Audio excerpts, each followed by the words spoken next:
Hello friends, स्वागत है आप सभी का लेट्स लर्न ऑनलाइन चैनल पर। आज हम इस वीडियो में बीपीएससी तैयारी 4.0 क्लास 6 to 10 के लिए मोस्ट इम्पॉर्टेंट 20 प्लस प्रश्नों को सॉल्व करेंगे। सब्जेक्ट है हमारा भूगोल, सेट नंबर है 4। इससे पहले ऑलरेडी हमने 3 सेट करा रखा है। इन तीनों सेट का वीडियो लिंक डिस्क्रिप्शन में दिया हुआ है या फिर आप प्लेलिस्ट में जाके देख सकते हैं। ठीक है, तो चलिए शुरू करते हैं और देखते हैं आज का सेशन। आज का सेशन शुरू करने से पहले आप सभी को हमारे चैनल की तरफ से रंगों भरी होली की ढेर सारी शुभकामनाएं। भगवान करे आपकी ज़िंदगी भी इन्हीं रंगों की तरह खुशियों से भर जाए। हैप्पी होली आप सभी को। तो चलिए अब शुरू करते हैं और देखते हैं आज का सेशन।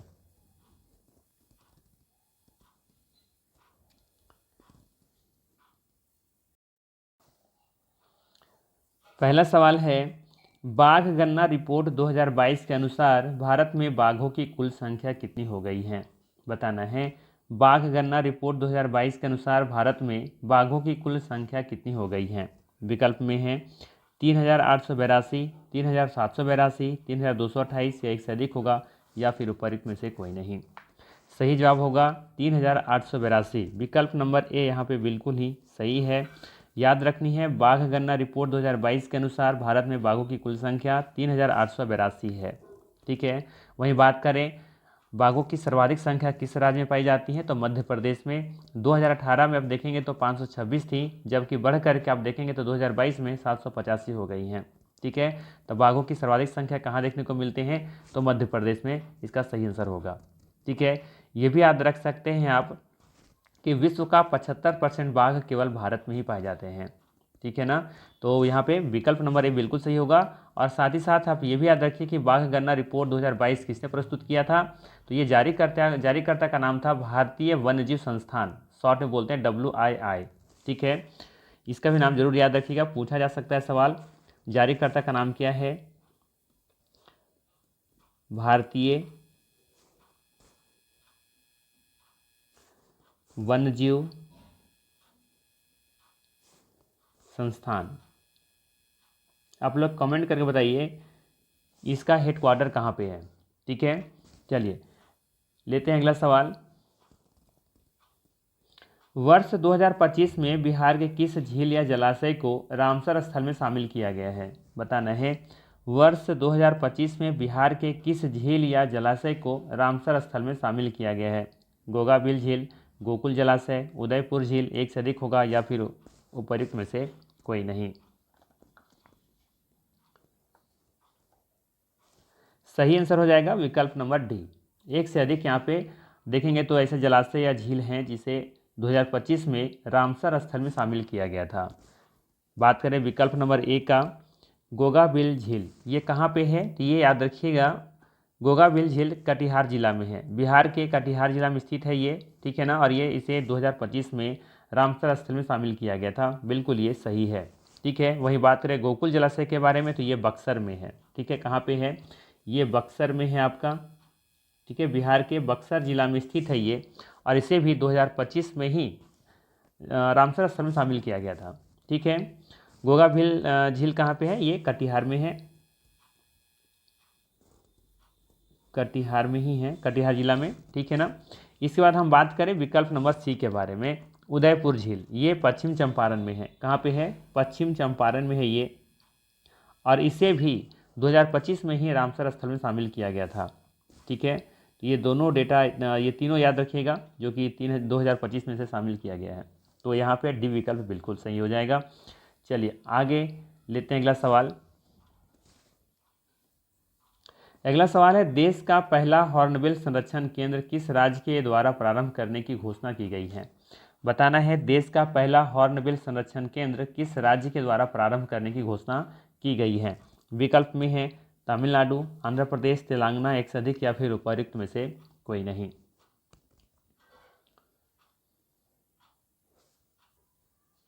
सही जवाब है इसका तमिलनाडु।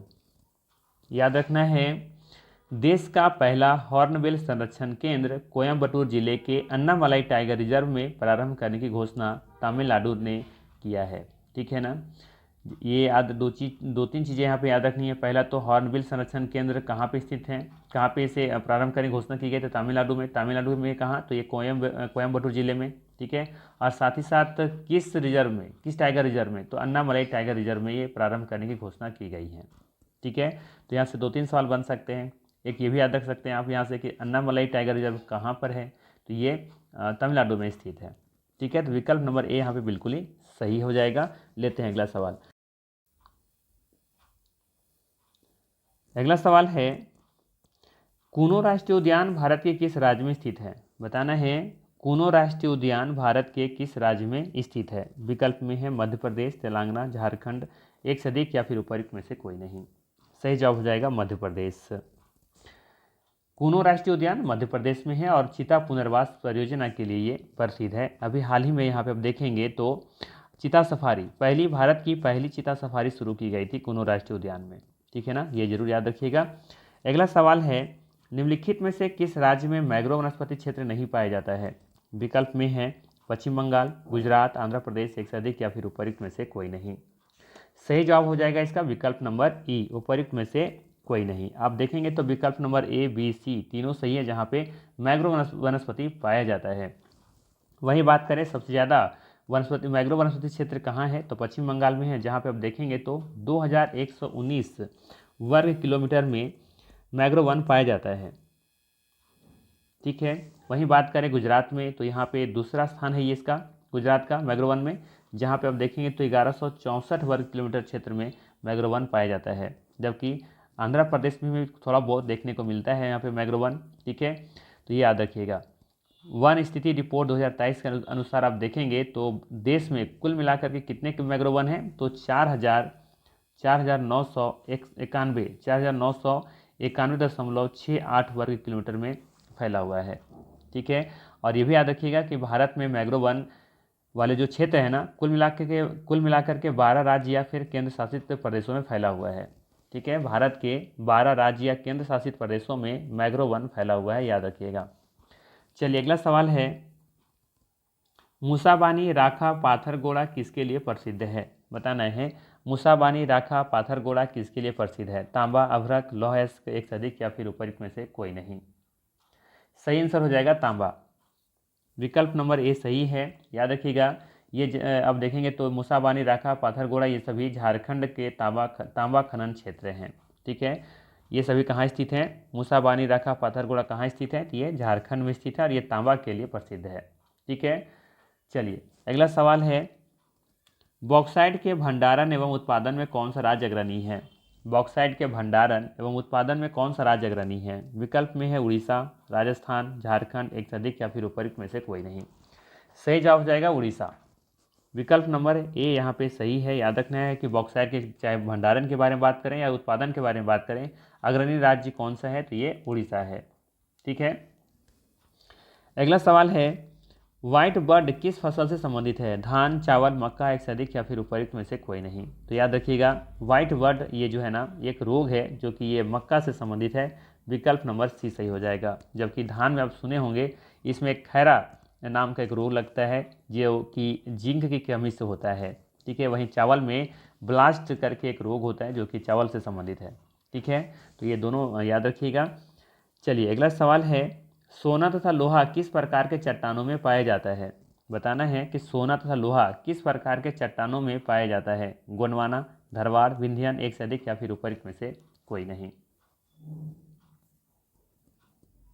सही आंसर है धरवाड़, ठीक है ना, ध्यान रखिएगा।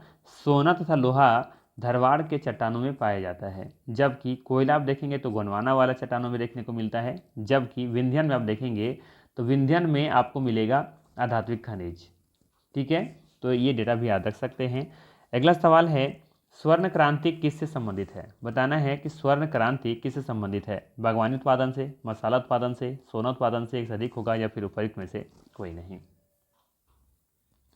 सही जवाब है बागवानी उत्पादन, ठीक है। विकल्प नंबर ए यहाँ पे बिल्कुल ही सही होगा। ध्यान रखिएगा कि स्वर्ण क्रांति का संबंध फल एवं बागवानी उत्पादन से है, ठीक है।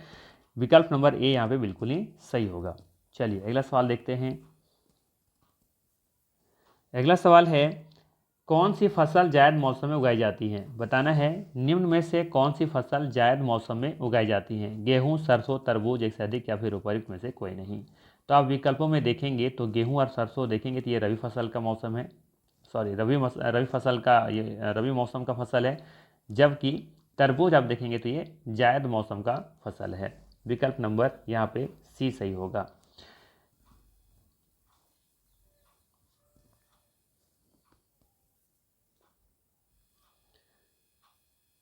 अगला सवाल है, जावा में किस समुदाय के लोग कुशल लकड़हारे और घुमंतू किसान के रूप में जाने जाते थे? संथाल, कलांग, डच, एक से अधिक या फिर उपयुक्त में से कोई नहीं। तो याद रखिएगा, जावा जो कि इंडोनेशिया में है, कलांग समुदाय कुशल लकड़हारे और झूम खेती करने के लिए जाने जाते थे या माने जाते थे। ठीक है ना, तो विकल्प नंबर यहाँ पे बिल्कुल ही बी सही होगा, याद रखिएगा। ठीक है, संथाल आप देखेंगे तो ये भारत के झारखंड क्षेत्र की जनजाति है ना, और यहाँ पे डच तो खैर भारत में कहीं वैसे देखने को नहीं मिलता। वैसे ये डच कौन थे? तो ये डच जो है ना, ये हॉलैंड, जो कि अब इनका नया नाम नीदरलैंड है, के लोग थे जो व्यापार के उद्देश्य से भारत आए थे, है ना। चलिए अगला सवाल देखिए। अगला सवाल है, वन अधिनियम के चलते गांव वालों की निम्न में से कौन सी गतिविधियां गैर कानूनी बन गई? बताना है, वन अधिनियम के चलते गांव वाले की निम्न में से कौन सी गतिविधियां गैर कानूनी बन गई? घर के लिए लकड़ी काटना, पशुओं को चराना, कंदमूल फल इकट्ठा करना, एक से अधिक या फिर उपयुक्त में से कोई नहीं। सही जवाब है इसका डी विकल्प। वन अधिनियम के चलते गांव वालों के लिए देखेंगे तो ये तीनों, जैसे चाहे वो घर के लिए लकड़ी काटना हो, पशुओं को चराना हो, कंदमूल फल इकट्ठा करना हो, ये सभी गैर कानूनी बन गई थी। ठीक है ना, तो विकल्प नंबर डी बिल्कुल ही सही होगा। तो सिंपल सा याद रखना है कि ब्रिटिश काल के वन अधिनियम के बाद आप देखेंगे तो घर के लिए लकड़ी काटना, पशुओं को चराना, कंदमूल फल इकट्ठा करना, ये तीनों पर प्रतिबंध लगा दिया गया था। विकल्प नंबर डी सही होगा। अगला सवाल है, भोटिया, शेरपा और किन्नौरी समुदाय के लोग निम्न में से क्या थे? कृषक थे, जमींदार थे, चरवाहे थे, एक से अधिक होगा या फिर उपयुक्त में से कोई नहीं। याद रखिएगा, ये सभी चरवाहे थे। कौन थे? चरवाहे थे। विकल्प नंबर यहाँ पे सी सही होगा। ये हिमालयी क्षेत्र के लोग थे जो पशुपालन, ऊन व्यापार और ऊंचाई वाले क्षेत्रों में मौसमी प्रवास करते थे। ठीक है ना। चलिए अगला सवाल है, सॉरी, उत्तराखंड, उत्तर प्रदेश, बिहार, पश्चिम बंगाल और सिक्किम की सीमाएं किस देश को छूती हैं? उत्तराखंड, उत्तर प्रदेश, बिहार, पश्चिम बंगाल और सिक्किम की सीमाएं किस देश को छूती हैं? म्यांमार, चीन, भूटान, एक से अधिक या फिर उपयुक्त में से कोई नहीं। ठीक है, तो यहाँ पे आप देखेंगे तो उत्तराखंड, बिहार, पश्चिम बंगाल और सिक्किम की सीमाएं आप देखेंगे तो भूटान से मिलती हैं। ठीक है, वहीं देखें तो उत्तर प्रदेश सीधे भूटान से नहीं लगता, पर प्रश्न सामूहिक रूप में पूछा गया है, तब देखेंगे तो सही आंसर क्या होगा यहाँ पे? विकल्प नंबर ई यहाँ पे सही हो जाएगा। ठीक है, उपयुक्त में से कोई नहीं, क्योंकि उत्तराखंड अब देखेंगे तो उत्तर प्रदेश, बिहार, पश्चिम बंगाल की सीमाएं जो है ना, ये नेपाल के साथ सभी को सीमाएं छूती हैं, ना कि यहाँ पे देखिए म्यांमार देखेंगे तो उत्तराखंड, उत्तर प्रदेश की सीमा तो नहीं छूती। ठीक है, चीन के साथ आप देखेंगे तो बिहार की सीमा नहीं लगती। ठीक है, इसके बाद भूटान के बारे में बात करें तो भूटान की सीमा आप देखेंगे तो उत्तराखंड के साथ सीमा नहीं लगता। तो सही आंसर क्या हो जाएगा? उपयुक्त में से कोई नहीं। इन सभी राज्यों की सीमाएं आप देखेंगे तो नेपाल से लगता है। ठीक है, तो ई विकल्प बिल्कुल ही सही होगा यहाँ। अगला सवाल है, भारत में हिमालय पर्वत की श्रृंखला में सबसे लंबी तथा सबसे महत्वपूर्ण श्रृंखला किसे मानी जाती है? ये सवाल थोड़ा सा यहाँ पे अधूरा है। सवाल होना चाहिए था कि भारत में लघु हिमालय पर्वत की श्रृंखला में सबसे लंबी तथा सबसे महत्वपूर्ण श्रृंखला किससे मानी जाती है, तब इसका आंसर होता विकल्प नंबर बी, पीर पंजाल। ठीक है, याद रखिएगा, पीर पंजाल हिमालय की जो लघु हिमालय हम कह सकते हैं कि सबसे लंबी और प्रमुख पर्वत श्रृंखला ये है। ठीक है ना, जबकि धौलाधर छोटी शाखा होती, ये छोटी शाखा है ये। ठीक है, जबकि शिवालिक ये बाह्य हिमालय पर सबसे लंबी नहीं है ये। ठीक है, चलिए अगला सवाल है, भारत का कौन सा राज्य तथा नगर सिंधु तथा गंगा नदी तंत्रों के बीच जल विभाजक पर स्थित है? बताना है, भारत का कौन सा राज्य या नगर सिंधु तथा गंगा नदी तंत्रों के बीच जल विभाजक पर स्थित है? तो याद रखिएगा, इसका सीधा आंसर मैं बता देता हूँ, हरियाणा और अम्बाला। ठीक है, हरियाणा राज्य के अम्बाला क्षेत्र में देखेंगे तो ये सिंधु तथा गंगा नदी तंत्रों के बीच ये जल विभाजक पर स्थित है, हरियाणा अम्बाला। ठीक है, चलिए अगला सवाल है,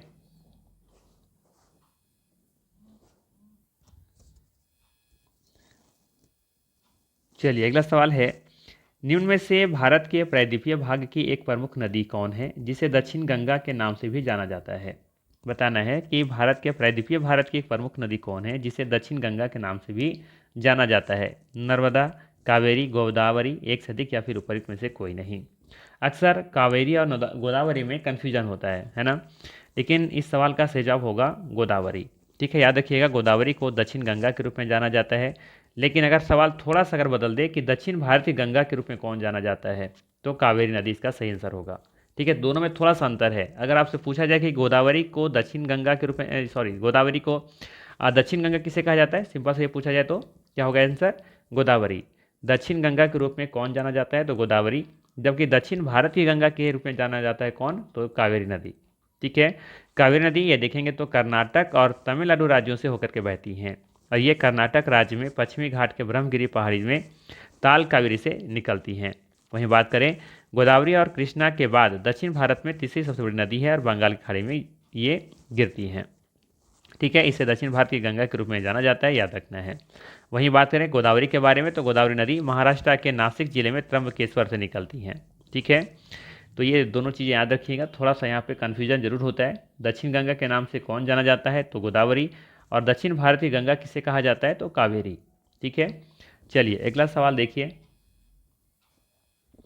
अगला सवाल है, महानदी गोदावरी कृष्णा तथा कावेरी पूर्व की ओर बहती हुई बंगाल की खाड़ी में गिरती हैं। ये नदियाँ अपने मुहाने पर किसका निर्माण करती हैं, बताना है। महानदी गोदावरी कृष्णा तथा कावेरी पूर्व की ओर बहती हुई बंगाल की खाड़ी में गिरती हैं। ये नदियाँ अपने मुहाने पर किसका निर्माण करती हैं, ज्वार नदमुख, डेल्टा, ज्वालामुखी, एक से अधिक, या फिर उपयुक्त में से कोई नहीं। सही जवाब हो जाएगा डेल्टा। महानदी गोदावरी कृष्णा कावेरी ये सभी पूरब की ओर बहती हुई अपने मुहाने पर डेल्टा बनाती हैं।